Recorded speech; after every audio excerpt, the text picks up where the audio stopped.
There is absolutely no doubt in my mind that there is going to be not just a reason to redesign our office spaces, but also a reason to redesign our market spaces. You're listening to Rethinking Insurance, a podcast series from Willis Towers Watson, where we discuss the issues facing P&C, life, and composite insurers around the globe, as well as exploring the latest tools, techniques, and innovations that will help you to rethink insurance.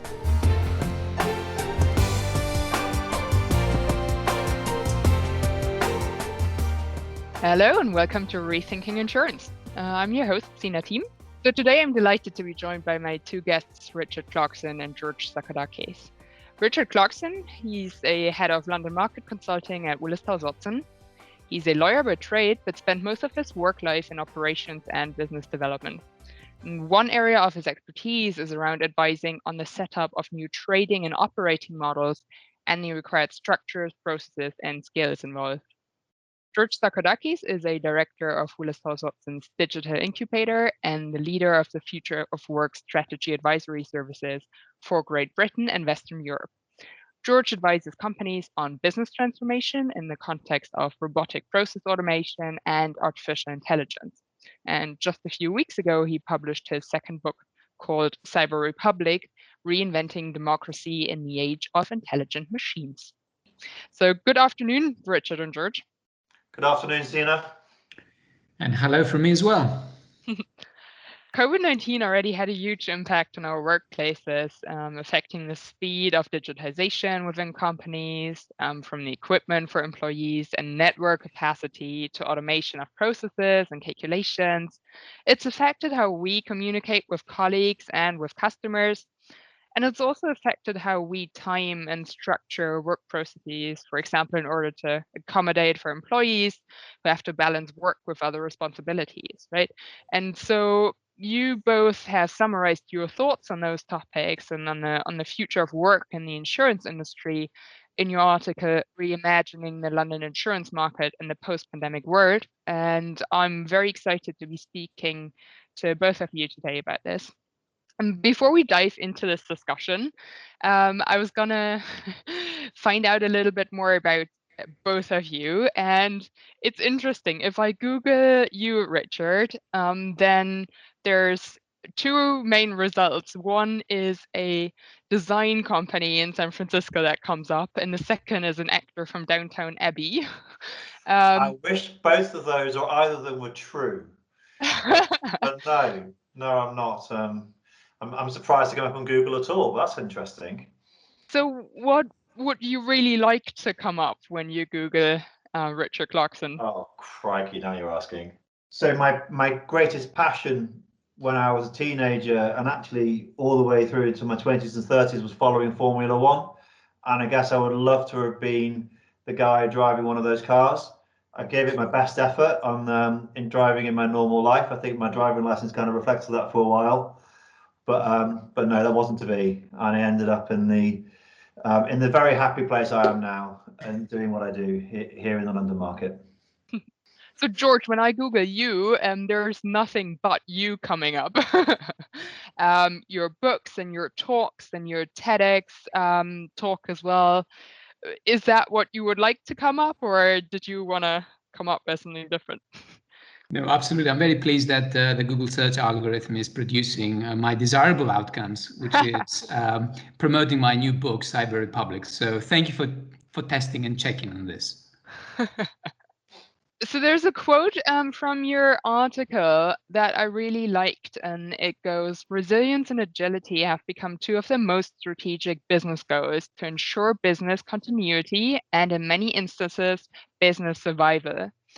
And with that in the back of my mind, I was wondering, what do you guys think how the insurance industry managed to cope with the pandemic so far, and sort of what the range is between insurers that have done poorly versus insurers that have done really well?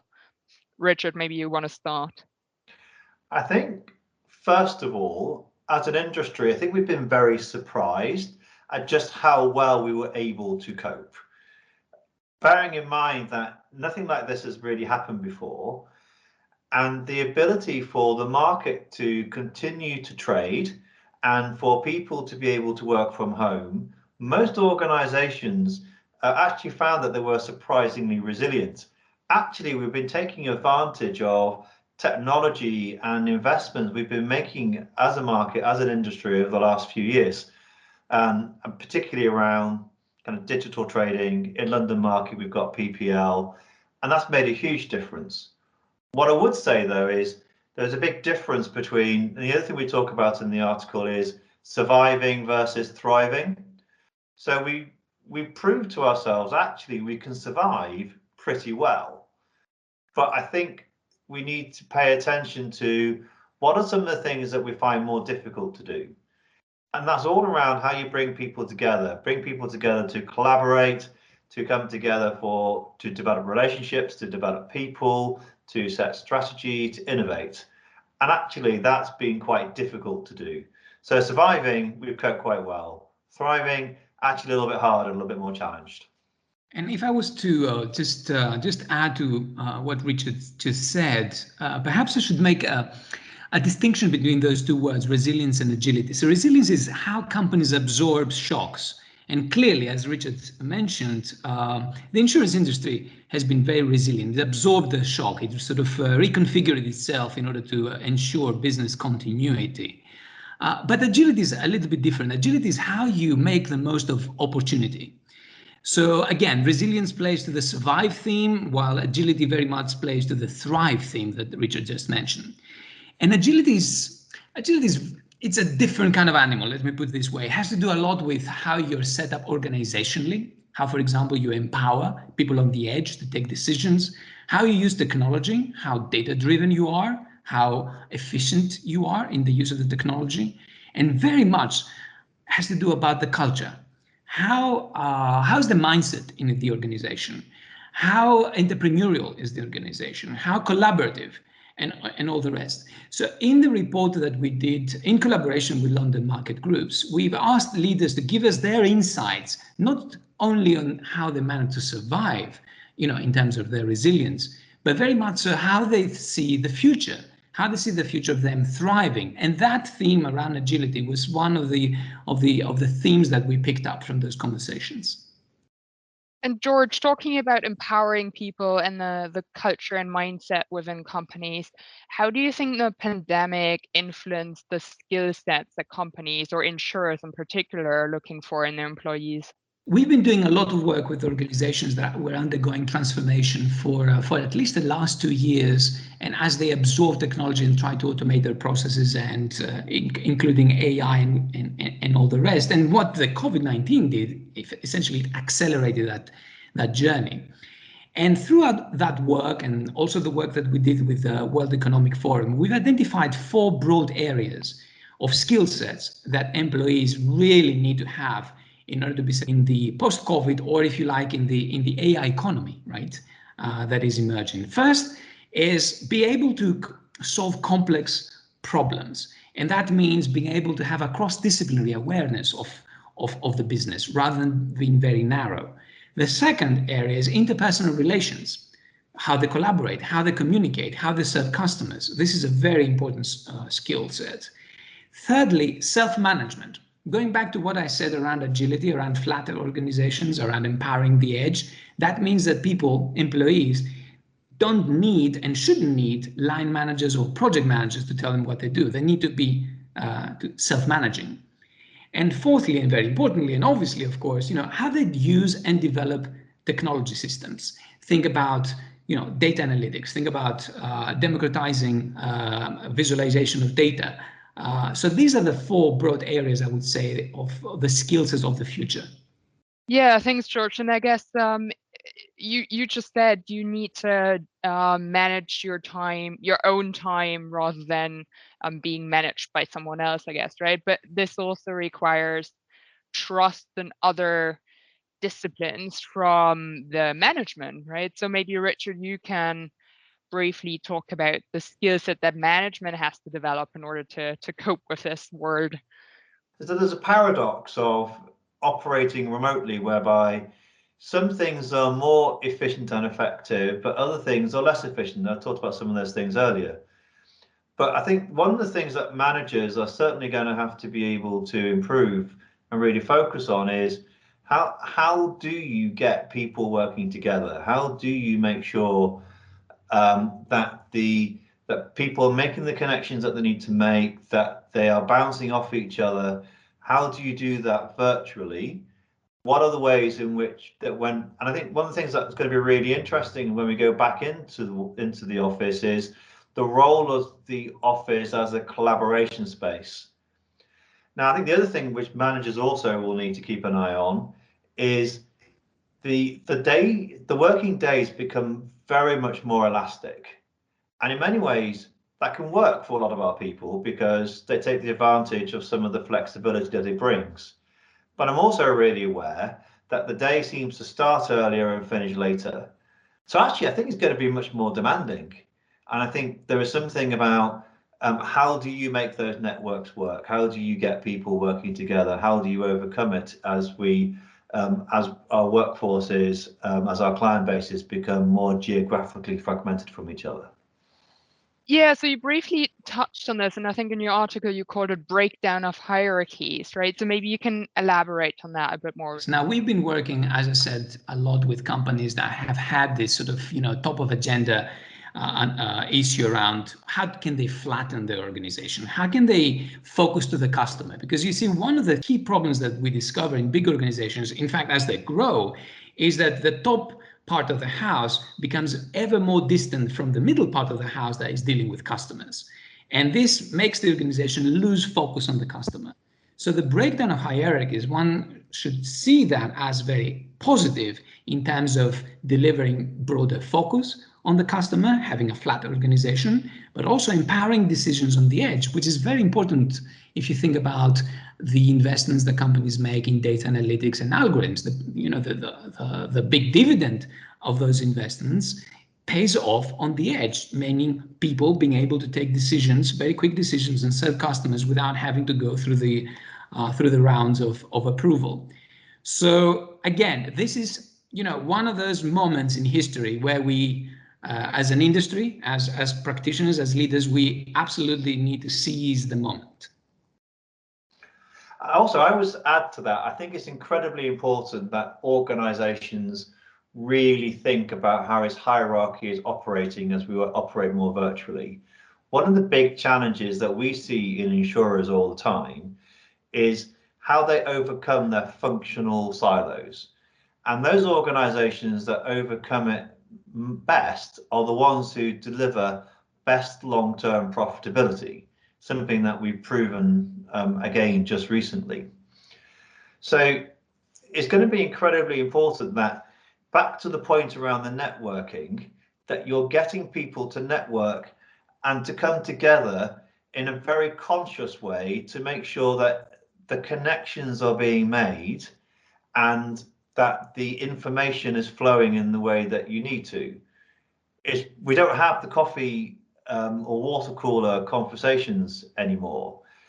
And depending on how you then establish your networks, how you establish those communication channels, and consciously break down hierarchies so that you are getting people to work across the organization, that is going to be essential, I think, for those organizations that thrive, that grow, and make this successful. Why do you think it's so difficult to innovate virtually? Maybe George, if you want to go first. Absolutely. So it's not just the academic research that points to this challenge, but also experience from technology companies that have been doing remote for many years, long before the rest of us discovered it. And I'm thinking of a specific company called 37 Signals. They're now called Basecamp. The reason why I'm referring to them is because they wrote a book called Remote a few years ago that explained their experience, and the highlights were like that. First of all, they liked working remote. They made sure that most of their people worked at home in the comfort of their home. But when it came to innovation, when it came to really, think together about new products and new solutions, they discovered that they had to bring everyone into the office and spend time together as a team. And I guess there's something very human about, everyone being around the table and getting those emotional and cues from communicating with each other. I think there's something about us being social creatures that physical space are important, especially when we're trying to achieve this hive mind, if you like, if I may call it that way, where we collaborate around new ideas. So I think this will play very strongly as leaders think about the workplace of the future. As real estate, I think how they will repurpose all these buildings in the City of London and elsewhere, so that they can welcome a new kind of workforce and new patterns of working. I mean, I absolutely agree with that. There is absolutely no doubt in my mind that there is going to be not just a reason to redesign our office spaces, but also a reason to redesign our market spaces. I find it really, really inspiring, actually, that Lloyds have chosen to grasp this by looking at how to reconfigure the underwriting room. The underwriting room, which sits on a template that's not really been massively changed over the last few hundred years. The current underwriting room was last laid out in the 1980s, but now we have a real opportunity to think about actually how should those various market participants come together? What are the things that they want to be able to work through, and how do they want to do it? And actually, how should that space be laid out? And actually, London, which has such a strong track record of driving innovation into the insurance industry, there is a paradox here that as we've become more remote, in the ways that we do then choose to come together and the reasons we come together and how we come together, we could in fact be even more innovative. And I think people will be far more conscious of what it is they want to achieve through those collaborations in the future. I think when people come in, they're coming in much more purposefully. And I think that is going to trigger a significant wave. I really do. So it certainly sounds like the ideal workplace is going to be a hybrid version of working from home and an office space and some collaboration spaces. What other features do you think does the ideal workplace in the insurance industry have? So the things that's always really driven this particular market is the proximity of different types of experts and how those experts come together to learn from each other and to build on each other's ideas. I think the most radical thing is how we choose to think about the fact that we are collaborating and the purpose that we're doing it. I think it's rather than kind of being not accidental but organic, it's going to be so much more conscious. And because it's conscious, it's going to move faster. And because it's going to move faster, it's then going, and I think it will create almost Brownian motion, if I can call it that, whereby things will start bouncing off each other, and then the overall pace of innovation will pick up. That's what I'm hoping for. And let me just add just a couple of thoughts to what Richard just said. I think it is important, as we think about the future workplace, to conserve and protect that special sauce that Richard just alluded to, that collaborative feeling, the way different experts come together and interact. I think this is very important to preserve. And at the same time, how do we leverage the new opportunities coming from technology in order to create more efficiency in the company, reduce costs, take out routine tasks, take out the drudgery out of people's work, let's call it that way. And how can, again, use the technology to augment human productivity, to give people the tools that they need in order to excel, in order to serve customers in an amazing way. And I think this is the big opportunity here. If you think about it in a more medium term, what would be the piece of advice now that you would give to an insurer? what's really interesting in the minute is that COVID has come along at a time whereby there's already lots of other sources of disruption happening in the market. We've had the market is increasingly moving from analog to digital. It's doing so partly because of the role of Lloyd's and Blueprint 1 and now Blueprint 2, and how and that benign environment it's creating to help people bring new trading models. We're seeing something like 20 new entrants come into the market, either here in London or in the US or in Bermuda, all of which are advancing kind of digital portfolio-centric solutions. We're seeing the rise of the algorithm and the role of the algorithm in trading.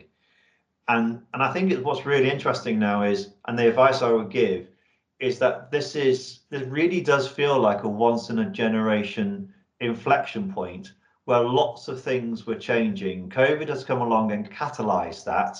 It's catalyzed it both in terms of the method of our trading and actually how we want to work.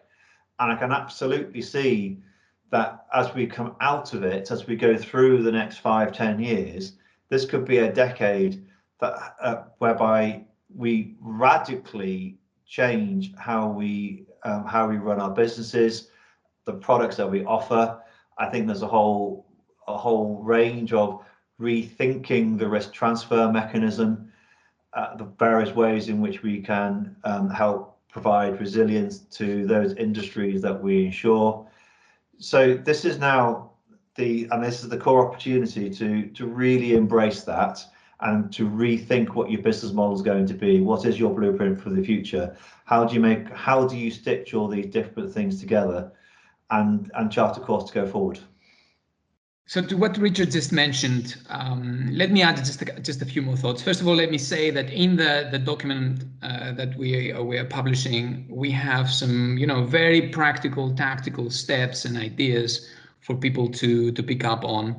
But let me just group those ideas into 3 pillars, if I may, from the prospect of work. First, organizations need to rethink work. Right now, across the insurance industry, I think we need to redesign it and align it with the investments and the opportunities around digital technologies. So how do we do that? How do we rethink what we are doing in our daily jobs?